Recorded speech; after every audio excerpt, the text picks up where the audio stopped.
Assalamualaikum warahmatullahi wabarakatuh. Halo teman-teman otomotif maupun teman-teman penen ya. Jumpa lagi di channel Bang Brewo. Pada kesempatan kali ini saya mengajak teman-teman untuk belajar bareng lagi ya. Belajar bareng dalam merestorasi atau memperbaiki bodi mobil yang rusak.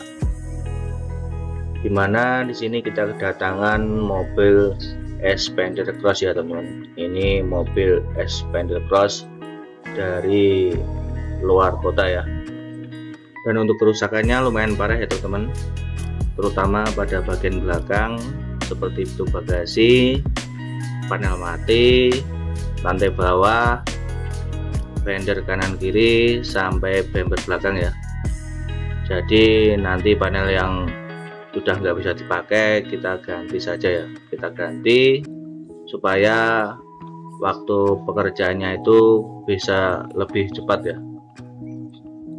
Oke, bagaimana proses pengerjaannya untuk mengembalikan mobil dengan kerusakan seperti ini ya. Jadi mari simak video ini sampai selesai, dan jangan lupa like, comment, dan subscribe serta share apabila video ini bisa bermanfaat dan membantu teman-teman. Kita lanjut pada proses pengerjaannya.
Baiklah teman-teman, sekarang kita sudah memasuki tahap pendempulannya ya. Dan untuk tahap pendempulan selengkapnya kita lanjut pada video selanjutnya. Oke, sampai di sini dulu perjumpaan kita kali ini. Semoga video ini bisa bermanfaat dan membantu teman-teman, khususnya teman-teman yang lagi belajar di dunia body repair ya. Dan terima kasih buat teman-teman yang sudah menonton video ini sampai selesai. Semoga selalu diberi kesehatan dan dimudahkan segala rezekinya.